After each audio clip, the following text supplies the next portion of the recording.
สวัสดีครับตอนนี้อยู่กับรายการที่มีป้าตะลุยนะครับก็วันนี้เราอยู่ที่งานเปิดตัวหนังผู้เช่าครับก็วันนี้รู้สึกเป็นเกียรติมากๆครับที่ขอบคุณผู้ใหญ่ทุกคนนะครับที่เชิญทีมมาไปดูกันว่าในงานจะเป็นยังไงบ้างครับ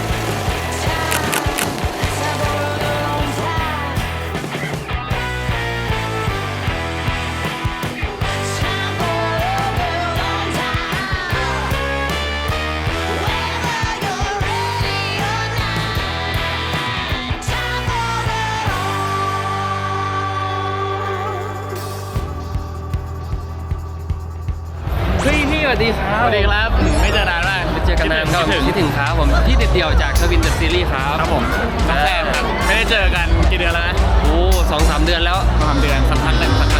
คิดถึงครับผม ครับผมก็ชื่อนัทไตรพันธ์ครับผมเคยเล่นซีรีส์เรื่องเดียวกับน้องทีมครับผม ใช่ครับ นะครับทวินเดอะซีรีส์ครับ แล้วก็พี่รู้สึกไงบ้างครับที่จะได้ดูหนังก่อนใครที่ก่อนที่จะเข้าโรง จริงๆก็รู้สึกตื่นเต้นครับจริงก็คือพี่เป็นคนที่ค่อนข้างจะกลัวผีนิดนึง จริงก็ไม่ได้กลัวขนาดนั้นแต่ว่าแบบเวลาเราอยู่คนเดียวถูกไหมมันจะมีความแบบคิดมากอ่ะพอคิดมากก็จะมีความคิดไปเองอะไรหลายอย่างครับก็คือตื่นเต้นเหมือนกันในจริงไม่ค่อยได้ดูหนังผีในโรงเท่าไหร่ก็อยากรู้ว่ามันจะเป็นยังไงบ้างน่าสนใจขนาดไหนแล้วเดี๋ยวจะแอบเข้าไปดูแบบแอบแล้วกัน ก็แอบเข้าไปดูครับผม แล้วเจอกันครับ โอเค โอเค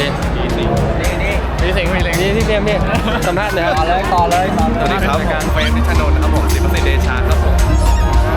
ชื่อรายการอะไรครับ รายการที่พี่โอป้าพาตะลุยพี่ที่พี่โอป้าพาตะลุยครับ ทิมมี่โอป้าพาตะลุย ใช่พี่ ตะลุยไปไหนดี ตะลุยวันนี้มาตะลุยที่วันนี้อยู่ที่บางก้อน ใช่ครับ เรามากันที่งานชาวบ้านผู้เช่าผู้เช่าน้องแทนรู้สึกยังไงได้ดูผู้เช่า ผมก็ตั้งแต่ที่ผมเห็นโปสเตอร์เห็นไพลอตของเขาเนี่ย คืออยากดูเลย ตื่นเต้นก่อนเดี๋ยวผมต้องวิเคราะห์ก่อนผมตื่นเต้นว่าผมแบบลุ้นจะมีฉากแบบ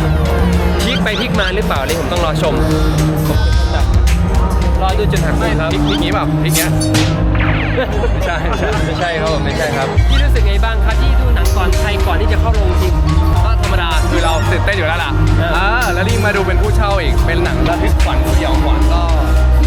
เป็นหนังที่ดีของเราเลยก็คือหนังไทยของเราต้องสนับสนุนพวกนี้ฝนตก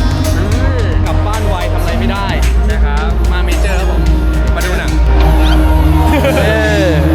แจ๋วพวกเรารวมแก๊งทวินเดอะซีรีส์ครับผม โดยบังเอิญ